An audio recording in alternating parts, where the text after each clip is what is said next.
শেখ হাসিনা সরকারের সময় বাংলাদেশ দুর্নীতির সাগরে নিমজ্জিত ছিল বলে জানিয়েছেন অন্তর্বর্তী সরকারের প্রধান উপদেষ্টা ডক্টর মোহাম্মদ ইউনূস। দুর্নীতির মাধ্যমে পাচার হওয়া অর্থ বাংলাদেশে ফিরিয়ে আনাই এখন সরকারের অন্যতম চ্যালেঞ্জ বলে মন্তব্য করেন তিনি। এসব অর্থ ফিরিয়ে আনতে যুক্তরাষ্ট্রের সহায়তা চান ইউনূস। রবিবার সকালে ঢাকা সফররত যুক্তরাষ্ট্রের উচ্চ ক্ষমতা সম্পন্ন প্রতিনিধি দল প্রধান উপদেষ্টা ডক্টর মোহাম্মদ ইউনূসের সঙ্গে বৈঠক করে। ঢাকার রাষ্ট্রীয় অতিথি ভবন যমুনায় এই বৈঠক অনুষ্ঠিত হয়। বৈঠকে প্রধান উপদেষ্টা শেখ হাসিনা সরকারের সময় থেকে চলে আসা দুর্নীতি মোকাবিলায় সরকার এখন কি চ্যালেঞ্জের মুখোমুখি হচ্ছে তা মার্কিন প্রতিনিধি দলকে জানান। তিনি বলেন, হাসিনার সময়ে বাংলাদেশ দুর্নীতির সাগরে নিমজ্জিত ছিল। এ সময় জাতির পুনর্গঠন, গুরুত্বপূর্ণ সংস্কার এবং পাচার হওয়া সম্পদ ফিরিয়ে আনতে যুক্তরাষ্ট্রের সহায়তা চান তিনি।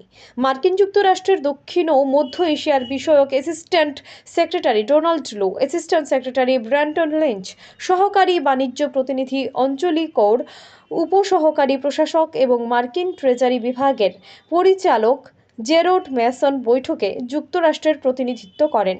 প্রধান উপদেষ্টার আন্তর্জাতিক বিষয়ক বিশেষ দূত লুৎফি সিদ্দিকী, সিনিয়র সচিব ও এসডিজি বিষয়ক প্রধান লামিয়া মোর্শেদ, বিদেশ সচিব মোহাম্মদ জসিমউদ্দিন বৈঠকে উপস্থিত ছিলেন। এদিকে বাংলাদেশের উন্নয়নে অন্তর্বর্তী সরকারের অগ্রাধিকার খাতে $200 মিলিয়ন সহায়তা দিচ্ছে মার্কিন যুক্তরাষ্ট্র। রবিবার বেলা 11টায় রাষ্ট্রীয় অতিথি ভবন পদ্মায় উন্নয়ন সহযোগিতা চুক্তির আওতায় এই অর্থ দেওয়ার কথা জানান ইউএসআইডির ডেপুটি অ্যাসিস্ট্যান্ট অ্যাডমিনিস্ট্রেটর অঞ্জলি কৌর। তিনি বলেন, বাংলাদেশের নতুন অন্তর্বর্তী সরকারের সময়ে প্রথমবারের মতো যুক্তরাষ্ট্র প্রতিনিধি দলের অংশ হতে পেরে ভালো লেগেছে। আমরা সরকারের সঙ্গে একটি চুক্তি স্বাক্ষর করেছি। এর আওতায় সরকারের অগ্রাধিকার খাতে $200 মিলিয়ন সহায়তা দেওয়া হবে। আমরা অন্তর্বর্তী সরকারের সঙ্গে কাজ করতে চাই। বাংলাদেশের সঙ্গে অর্থনৈতিক কর্মকাণ্ড সম্প্রসারণ, প্রাতিষ্ঠানিক সক্ষমতা বৃদ্ধি, মানবাধিকার সমুন্নত রাখা এবং জলবায়ু পরিবর্তনের ঝুঁকি মোকাবিলায় সহায়তা করতে প্রতিশ্রুতিবদ্ধ মার্কিন যুক্তরাষ্ট্র। রবিবার ঢাকা সফররত মার্কিন প্রতিনিধি দল বিদেশ উপদেষ্টা মোহাম্মদ তৌহিদ হোসেনের সঙ্গে বৈঠক করে এই বার্তা দিয়েছেন। অন্যদিকে মার্কিন প্রতিনিধি দল অন্তর্বর্তী সরকারের সংস্কার পরিকল্পনা সম্পর্কে জানার আগ্রহ ব্যক্ত করেছে বলে জানিয়েছেন বাংলাদেশের বিদেশ সচিব এম জসিমউদ্দিন। রবিবার ঢাকায় মার্কিন প্রতিনিধি দলের সঙ্গে বৈঠক শেষে তিনি কথা জানান। তিনি বলেন, যুক্তরাষ্ট্রের অর্থ দপ্তরের সহকারী আন্ডার সেক্রেটারি ব্র্যান্ট নেইম্যানের নেতৃত্বে উচ্চ পর্যায়ের একটি প্রতিনিধি দল বাংলাদেশ সফর করছে। কিছুক্ষণ আগে তাদের সাথে বৈঠক করেছে। Bureau report, digital Tripura. দুদেশের স্বাস্থ্য সংশ্লিষ্ট বিষয়গুলো নিয়ে কথাবার্তা বলেছি।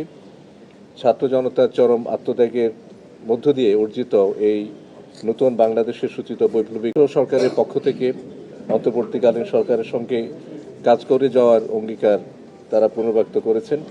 সরকারের সংস্কার পরিকল্পনা সম্পর্কে তারা জানার আগ্রহ ব্যক্ত করেছেন এবং দ্রুততম সময়ের মধ্যে অর্থনৈতিক সংস্কারের বিষয়টি এই সরকারের বিশেষ অগ্রাধিকার বিবেচনায় আর্থিক খাত ও রাজস্ব খাতে সংস্কার, এ বিষয়ে যুক্তরাষ্ট্রের সম্ভাব্য সহযোগিতার ক্ষেত্র, দ্বিপাক্ষিক বাণিজ্য ও বিনিয়োগ বৃদ্ধি, শ্রম পরিবেশ, মানবাধিকার সুরক্ষা, রোহিঙ্গা মানবিক সহায়তা সহ নানা বিষয়ে আমরা আলাপ আলোচনা করেছি।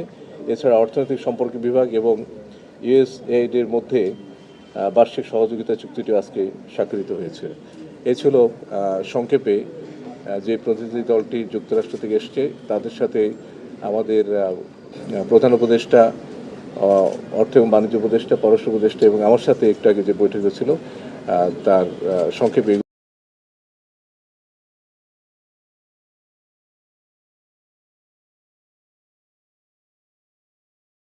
the interim government here in Bangladesh. We just signed moments ago our newest development agreement with the interim government that is for over $200 million. We have consulted, listened, and worked with the interim government, and now we're here ready to deliver with this agreement. This new agreement highlights the priorities of the interim government, focused on an inclusive growth and prosperity for the people of Bangladesh. This means we're looking at economic stability and growth. We're looking at improving health. We're looking at being able to strengthen governance across the country.